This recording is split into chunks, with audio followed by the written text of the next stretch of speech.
ओम श्री बृहस्पति नमः। आप सभी का हमारे YouTube चैनल पर हार्दिक स्वागत है।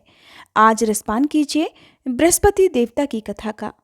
पौराणिक कथा के अनुसार भारतवर्ष में एक प्रतापी और दानी राजा राज्य करता था। वह नित्य गरीबों और ब्राह्मणों की सहायता करता था, लेकिन ये बात उसकी रानी को अच्छी नहीं लगती थी। वो न ही गरीबों को दान देती, न ही भगवान का पूजन करती थी और राजा को भी दान देने से मना किया करती थी। एक दिन राजा शिकार खेलने वन को गए हुए थे, तो रानी महल में अकेली थी। उसी समय बृहस्पति देव साधु वेश में राजा के महल में भिक्षा के लिए गए और भिक्षा मांगी। तब रानी ने भिक्षा देने से इनकार कर दिया और कहने लगी, हे साधु महाराज, मैं तो इस दान पुण्य से तंग आ गई हूँ। मेरा पति सारा धन लुटाते रहते हैं। मेरी इच्छा है कि हमारा धन नष्ट हो जाए और फिर न रहेगा बांस, न बजेगी बांसुरी। साधु ने कहा, देवी, तुम तो बड़ी विचित्र हो। धन संतान तो सभी चाहते हैं, पुत्र और लक्ष्मी तो पापी के घर भी होनी चाहिए। यदि तुम्हारे पास अधिक धन है तो भूखों को भोजन दो, प्यासों के लिए प्याऊ बनवाओ, मुसाफिरों के लिए धर्मशालाएं खुलवाओ। जो निर्धन अपनी कुंवारी कन्याओं का विवाह नहीं कर सकते, उनका विवाह करा दो।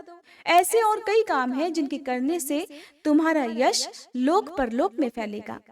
परंतु रानी पर उपदेश का कोई प्रभाव नहीं पड़ा। वो बोली, महाराज, आप मुझे कुछ मत समझाइए। मैं ऐसा धन ही नहीं चाहती जो हर जगह बांटती फिरूं।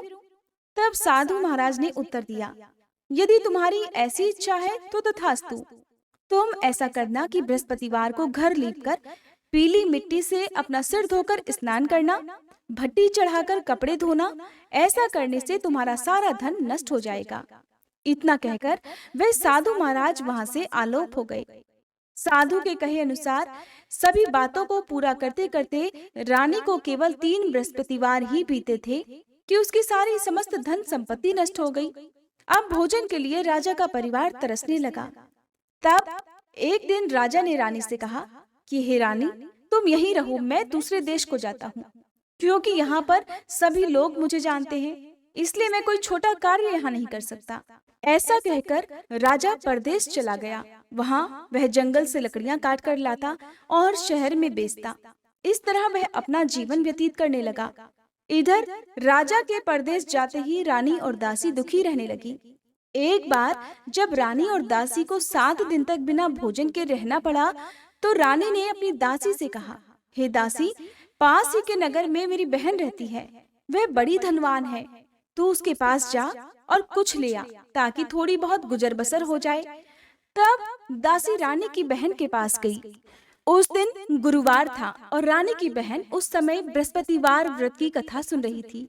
दासी ने रानी की बहन को अपनी रानी का संदेश दिया, लेकिन रानी की बड़ी बहन ने कोई उत्तर नहीं दिया।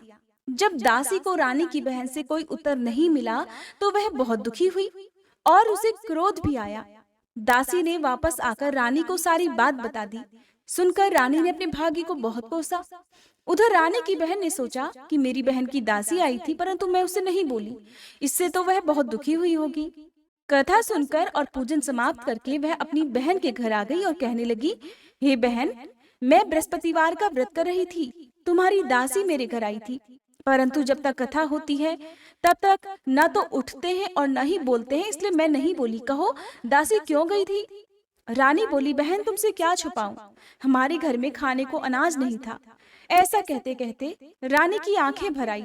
उसने दासी समेत पिछले 7 दिनों से भूखे रहने की बात अपनी बहन को विस्तार पूर्वक सुना दी। रानी की बहन बोली, देखो बहन, भगवान बृहस्पति देव सभी की मनोकामनाएं पूर्ण करते हैं। देखो, शायद तुम्हारे घर में अनाज रखा हो। पहले तो रानी को विश्वास नहीं हुआ, पर बहन के आग्रह करने पर उसने अपनी दासी को अंदर भेजा, तो उसे सचमुच अनाज से भरा एक घड़ा मिल गया। ये देखकर दासी को भी बड़ी हैरानी हुई। तब दासी रानी से कहने लगी, हे रानी, जब हमको भोजन नहीं मिलता तो हम व्रत ही तो करते हैं, इसलिए क्यों ना इनसे व्रत और कथा की विधि पूछ ली जाए, ताकि हम भी व्रत कर सकें। तब रानी ने अपनी बहन से बृहस्पतिवार व्रत के बारे में पूछा। उसकी बहन ने बताया, बृहस्पतिवार के व्रत में चने की दाल और मुनक्का से विष्णु भगवान का केले की जड़ में पूजन करें तथा दीपक जलाए, व्रत कथा सुने और पीला भोजन ही करें। इससे बृहस्पति देव प्रसन्न होते हैं। व्रत और पूजन की विधि बताकर रानी की बहन अपने घर को लौट गई। 7 दिन के बाद जब गुरुवार का दिन आया तो रानी और दासी ने व्रत रखा। घुड़साल में जाकर चना और गुड़ लेकर आई। फिर उससे केले की जड़ तथा विष्णु भगवान का पूजन किया। अब पीला भोजन कहाँ से आए? इस बात को लेकर दोनों बहुत दुखी थी। क्योंकि उन्होंने व्रत रखा था, इसलिए बृहस्पति देव उनसे प्रसन्न हुए और वे एक साधारण व्यक्ति का रूप धारण कर 2 थालों में सुंदर पीला भोजन दासी को दे गए। भोजन पाकर दासी बहुत प्रसन्न हुई और फिर रानी के साथ मिलकर भोजन ग्रहण किया। उसके बाद वे सभी गुरुवार को व्रत और पूजन करने लगी।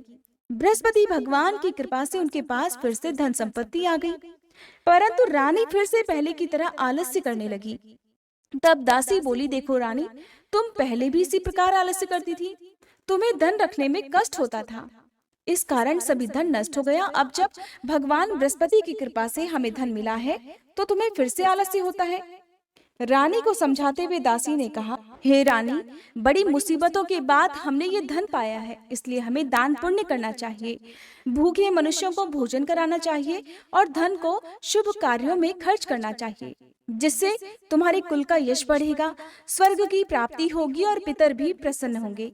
दासी की बात मानकर रानी अपना धन शुभ कार्यों में खर्च करने लगी, जिससे पूरे नगर में उसका यश फैलने लगा। उधर राजा दुखी होकर जंगल में एक पेड़ के नीचे आसन जमाकर बैठ गया। वह अपनी दशा को याद करके व्याकुल होने लगा। वह दिन बृहस्पतिवार का था। एकाएक उसने देखा कि निर्जन वन में एक साधु प्रकट हुए। वह साधु वेश में और कोई नहीं बल्कि स्वयं बृहस्पति देवता थे। लकड़हारे के सामने आकर बोले, हे लकड़हारे, इस सुनसान जंगल में तू चिंता मगन क्यों बैठा है?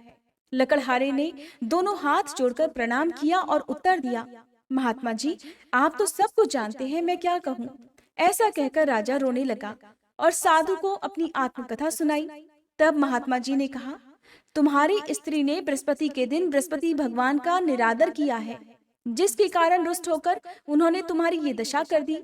अब तुम चिंता को दूर करके मेरे कहने पर चलो तो तुम्हारे सभी कष्ट दूर हो जाएंगे और भगवान पहले से भी अधिक संपत्ति देंगे। तुम बृहस्पति के दिन कथा किया करो। 2 पैसे के चने मुनक्का लाकर उसका प्रसाद बनाओ और शुद्ध जल से लोटे में शक्कर मिलाकर अमृत तैयार करो। कथा के पश्चात अपने सारे परिवार और कथा सुनने वाले प्रेमियों में अमृत और प्रसाद बांटकर आप खुद भी ग्रहण करो। ऐसा करने से भगवान बृहस्पति देव तुम्हारी सब मनोकामनाएं पूर्ण करेंगे। साधु के ऐसे वचन सुनकर लकड़हारा बोला, हे प्रभु, मुझे लकड़ी बेचकर इतना पैसा नहीं मिलता जिससे भोजन करने के बाद मैं कुछ बचा सकूं, और मैंने रात्रि में अपनी स्त्री को व्याकुल देखा है। मेरे पास कुछ भी नहीं जिससे मैं उसकी खबर मंगा सकूं। साधु महाराज ने कहा, हे लकड़हारे, तुम किसी बात की चिंता मत करो। बृहस्पति के दिन तुम रोजाना की तरह लकड़ियां लेकर शहर को जाओ। तुमको रोज से 2 गुना धन प्राप्त होगा, जिससे तुम भलीभांति भोजन कर लोगे और बृहस्पति देव की पूजा का सामान भी आ जाएगा। इतना कहकर साधु महाराज अंतर्ध्यान हो गए। धीरे धीरे समय बीतने पर फिर वही बृहस्पतिवार का दिन आया। लकड़हारा जंगल से लकड़ी काटकर किसी शहर में बेचने को गया। उसे उस दिन और दिन से अधिक पैसा मिला। राजा ने चना गुड़ आदि लाकर गुरुवार का व्रत किया। उस दिन से उसके सभी क्लेश दूर हुए, परंतु जब दोबारा गुरुवार का दिन आया तो वह बृहस्पति देव का व्रत करना भूल गया। इस कारण बृहस्पति भगवान नाराज हो गए। उस दिन उस नगर के राजा ने विशाल यज्ञ का आयोजन किया तथा शहर में ये घोषणा करा दी कि कोई भी मनुष्य अपने घर में भोजन ना बनावे, ना आग जलावे। समस्त जनता मेरे यहाँ भोजन करने आवे और इस आज्ञा को जो नहीं मानेगा उसे फांसी की सजा दी जाएगी। इस तरह की घोषणा संपूर्ण नगर में करवा दी गई। राजा की आज्ञा अनुसार शहर के सभी लोग भोजन करने गए, लेकिन लकड़हारा कुछ देर से पहुंचा, इसलिए राजा उसको अपने साथ घर लिवा ले गए और ले जाकर भोजन करा रहे थे तो रानी की दृष्टि उस खूंटी पर पड़ी जिस पर उसका हार लटका हुआ था। उस समय वह हार वहां पर दिखाई नहीं दिया तो रानी ने निश्चय किया कि मेरा हार इसी मनुष्य ने चुरा लिया है, और उसी समय सिपाहियों को बुलवाकर उसको कारागार में डलवा दिया। इधर जब लकड़हारा कारागार में पड़ गया तो बहुत दुखी होकर विचार करने लगा कि न जाने कौन से पूर्व जन्म के कर्म से मुझे ये दुख प्राप्त हुआ है, और दुखी होकर उसी साधु को याद करने लगा जो कि जंगल में मिला था। उसी समय तत्काल बृहस्पति देव साधु के रूप में प्रकट हुए और उसकी दशा को देखकर कहने लगे, अरे मूर्ख, तूने बृहस्पति देव की कथा नहीं की, इस कारण तुझे ये दुख प्राप्त हुआ है। आप चिंता मत कर, बृहस्पतिवार के दिन कारागार के दरवाजे पर 4 पैसे पड़े मिलेंगे, उनसे तू बृहस्पति देव की पूजा करना, तेरे सभी कष्ट दूर हो जाएंगे। बृहस्पति के दिन उसे 4 पैसे पड़े मिले। तब लकड़हारे ने कथा कही। उसी रात को बृहस्पति देव ने उस नगर के राजा को स्वप्न में कहा, हे राजा, तुमने जिस आदमी को कारागार में बंद कर रखा है वह निर्दोष है, वह राजा है, उसे छोड़ देना। रानी का हार उसी खूंटी पर लटका है। अगर तुम ऐसा नहीं करोगे तो मैं तुम्हारे राज्य को नष्ट कर दूंगा। इस तरह रात्रि के स्वप्न को देखकर राजा प्रातःकाल उठा और खूंटी पर हार देखकर लकड़हारे को बुलाकर क्षमा मांगी तथा लकड़हारे को योग्य सुंदर वस्त्र आभूषण देकर विदा कर दिया। बृहस्पति देव की आज्ञा अनुसार लकड़हारा अपने नगर को चल दिया। राजा जब अपने नगर के निकट पहुंचा तो उसे बड़ा आश्चर्य हुआ। नगर में पहले से अधिक बाग, तालाब, कुएं तथा बहुत सी धर्मशाला, मंदिर आदि बन गई हैं। राजा ने पूछा, ये किसका बाग और धर्मशाला है? तब नगर के सभी लोग कहने लगे, ये सब तो रानी और बांदी के हैं। राजा को बहुत आश्चर्य हुआ और गुस्सा भी आया। जब रानी ने ये खबर सुनी कि राजा आ रहे हैं तो उन्होंने बांदी से कहा कि हे दासी, देख, राजा हमको कितनी बुरी हालत में छोड़ गए थे। हमारी ऐसी हालत देखकर वो लौट न जाए, इसलिए तू दरवाजे पर खड़ी हो जा। आज्ञा अनुसार दासी दरवाजे पर खड़ी हो गई। राजा आए तो उन्हें अपने साथ लिवा लाई। तब राजा ने क्रोध करके अपनी रानी से पूछा कि ये धन तुम्हें कैसे प्राप्त हुआ है? तब रानी ने कहा, राजन, ये सब धन हमें बृहस्पति देव के व्रत के प्रभाव से प्राप्त हुआ है। तब राजा ने निश्चय किया कि 7 रोज बाद तो सभी बृहस्पति देव का पूजन करते हैं, परंतु मैं प्रतिदिन दिन में 3 बार कहानी और रोज ही व्रत किया करूंगा। आप हर समय राजा के दुपट्टे में चने की दाल बंधी रहती तथा वह दिन में 3 बार कहानी कहता। एक रोज राजा ने विचार किया कि चलो अपनी बहन के यहाँ हो आवे। इस तरह निश्चय कर राजा घोड़े पर सवार होकर अपनी बहन के यहाँ को चलने लगा। मार्ग में उसने देखा कि कुछ आदमी एक मुर्दे को लिए जा रहे हैं। उन्हें रोककर राजा कहने लगा, अरे भाइयों, मेरी बृहस्पति देव की कथा सुन लो। वे बोले, लो, हमारा तो आदमी मर गया है, इसको अपनी कथा की पड़ी है। परंतु कुछ आदमी बोले, अच्छा कहो, हम तुम्हारी कथा भी सुनेंगे। तब राजा ने दाल निकाली और जब कथा आधी हुई थी कि वह मुर्दा हिलने लग गया। जब कथा समाप्त हुई तो राम राम करके वह मनुष्य उठकर खड़ा हो गया। आगे मार्ग में उसे एक किसान खेत में हल चलाता मिला। राजा ने उसे देखकर उससे कहा कि अरे भैया, तुम मेरी बृहस्पतिवार की कथा सुन लो। तब किसान बोला, जब तक मैं तेरी कथा सुनूंगा तब तक 4 हरैया जोत लूंगा, जा अपनी कथा किसी और को सुनाना। और तब राजा आगे चलने लगा। राजा के हटते ही बैल पछाड़ खाकर गिर गए तथा उस किसान के पेट में बड़ी जोर का दर्द होने लगा। उस समय किसान की माँ रोटी लेकर आई। उसने जब ये देखा तो अपने पुत्र से सब हाल पूछा और बेटे ने भी सभी हाल कह दिया। तो वह बुढ़िया दौड़ी दौड़ी उस घुड़सवार के पास गई और उससे बोली, मैं तेरी कथा सुनूंगी, तू अपनी कथा मेरे खेत पर चलकर ही कहना। राजा ने बुढ़िया के खेत पर जाकर कथा कही, जिसके सुनते ही उसके बैल उठ खड़े हुए तथा किसान के पेट का दर्द भी बंद हो गया। अब राजा अपनी बहन के घर पहुंच गया तो बहन ने अपने भाई की खूब मेहमानी की। दूसरे रोज प्रातःकाल जब राजा जगा तो देखने लगा कि सभी लोग भोजन कर रहे हैं। राजा ने अपनी बहन से कहा कि ऐसा कोई मनुष्य है यहाँ जिसने भोजन ना किया हो, मेरी बृहस्पतिवार की कथा सुन ले। बहन बोली, ये भैया, ये देश तो ऐसा ही है, पहले यहाँ लोग भोजन करते हैं, बाद में अन्य कोई काम करते हैं। अगर कोई पड़ोस में हो तो देख आऊं। वह ऐसा कहकर देखने चली गई, परंतु उसे कोई ऐसा व्यक्ति नहीं मिला जिसने भोजन न किया हो। अतः वह एक कुम्हार के घर गई जिसका लड़का बीमार था। उसे मालूम हुआ कि उनके यहाँ 3 रोज से किसी ने भोजन नहीं किया है। रानी ने अपने भाई की कथा सुनने के लिए कुम्हार से कहा तो वह तुरंत तैयार हो गया। राजा ने जाकर बृहस्पतिवार की कथा कही, जिसको सुनकर उसका लड़का ठीक हो गया। अब तो राजा की चारों तरफ प्रशंसा होने लगी।